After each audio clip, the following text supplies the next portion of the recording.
Bienvenue dans le podcast de Les énergies, c'est la vie. Aujourd'hui, j'ai envie de te parler d'un sujet que toutes les femmes sensibles, intuitives, empathiques ont déjà vécu. Parfois sans comprendre ce qui se passait réellement. Ce moment où tu te sens fatigué après avoir vu quelqu'un. Où tu as comme un poids dans la poitrine. Où tu perds ton énergie sans raison.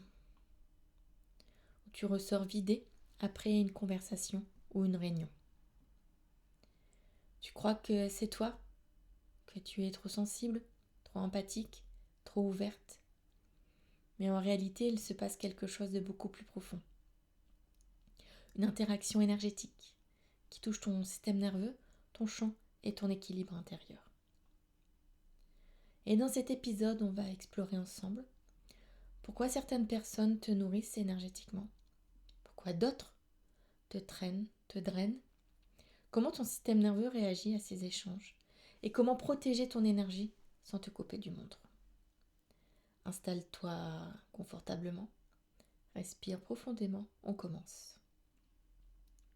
L'énergie est contagieuse. Tu n'as pas besoin de parler pour ressentir l'énergie de quelqu'un. Tu n'as même pas besoin de le regarder.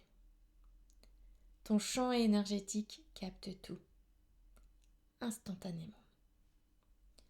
Quand une personne entre dans une pièce, tu ressens quelque chose.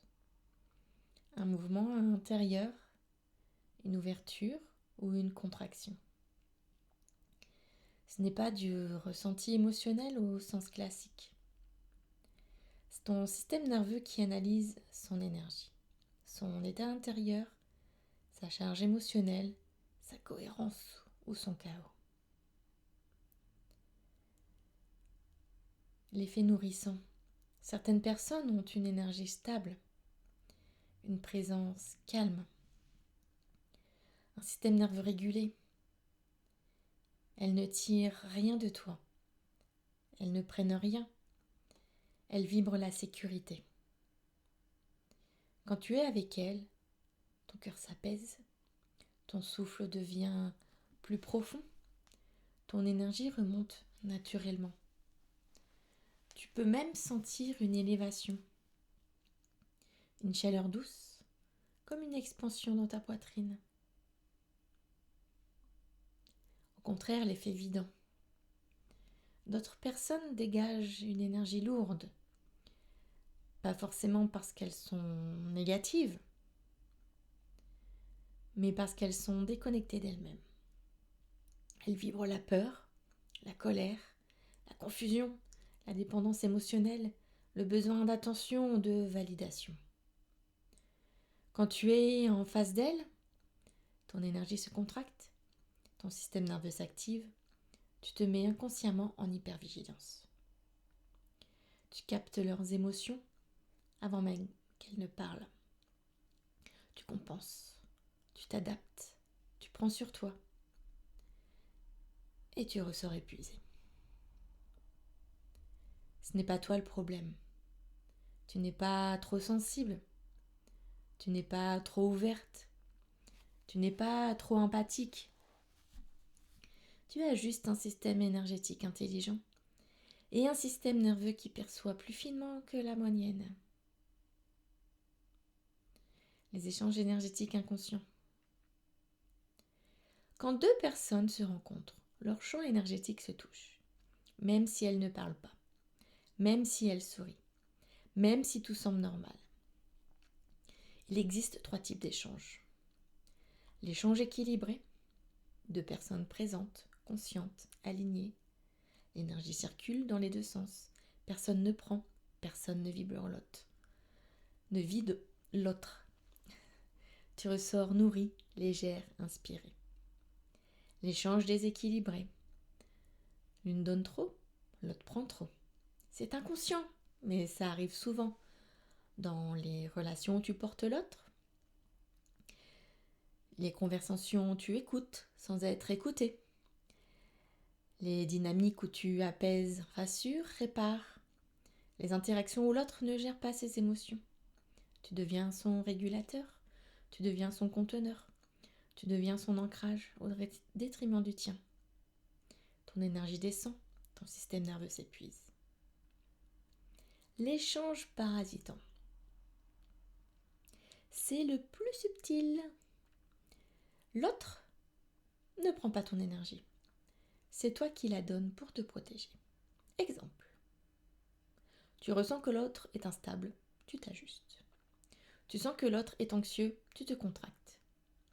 Tu sens que l'autre est triste, tu absorbes pour l'apaiser. C'est un mécanisme de survie énergétique, pas un défaut, une stratégie automatique. Et le lien avec le système nerveux. Quand ton énergie est sollicitée, ton système nerveux réagit comme si tu devais réguler l'autre. Tu passes en mode combat, tu te suradaptes. En mode fuite, tu veux partir mais tu restes. En mode figement, tu te déconnectes de toi pour supporter la situation. Et quand ça arrive plusieurs fois, tu t'épuises. Comment te protéger sans te fermer ? Tu n'as pas besoin de te couper du monde, ni de devenir froide, ni de te blinder. Ce que tu as besoin, c'est renforcer ton énergie, réguler ton système nerveux, apprendre à rester dans ton espace. Voici comment. Petit exercice. Reviens dans ton corps. La majorité des fuites énergétiques arrivent quand tu n'es plus dans ton souffle, tu es en hyper-contrôle, tu veux éviter un malaise, tu veux plaire, tu veux apaiser. Alors reviens à toi.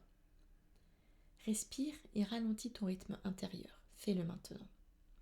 Inspire. Expire longuement. Plus long que l'inspiration. Ton système nerveux s'apaise. Ton champ énergétique se replace. Un autre exercice. Imagine ton espace personnel. Visualise une sphère douce autour de toi. Pas un mur, pas un blocage, une bulle vivante qui filtre ce qui t'alourdit et laisse entrer ce qui t'élève. Rappelle-toi, ce n'est pas de la fermeture, c'est du respect de soi. Un autre exercice. Libère ton énergie après coup. Si tu sens que tu as absorbé quelque chose, secoue doucement les mains. Fais une douche consciente. Marche 3 minutes dans ton salon. Pose une main sur ton cœur et dis « Je libère ce qui ne m'appartient pas ». Ton champ énergétique se nettoie immédiatement. Reviens en ventral. Regarde autour de toi. 3 choses que tu vois, 2 sons que tu entends, une sensation dans ton corps. C'est un reset nerveux. Tu te reconnectes à la sécurité et ton énergie se réaligne. Tu te sens vidé après certaines personnes parce que ton énergie est fine, sensible, intelligente et parce que ton système nerveux réagit pour te protéger. Ce n'est pas une faiblesse, c'est une capacité, une intuition, une forme de sagesse intérieure. En apprenant à revenir à toi, à te réguler, à remettre du mouvement dans ton énergie, tu deviens à la fois plus stable, plus ancrée et plus lumineuse. Dans l'épisode de janvier, on ira encore plus loin. Comment retrouver ton rayonnement quand ton énergie a été dispersée trop longtemps ? En attendant, prends soin de ton corps, de ton cœur, prends soin de ton énergie et honore cette sensibilité qui fait partie de ta magie. À bientôt et passe de belles fêtes de fin d'année.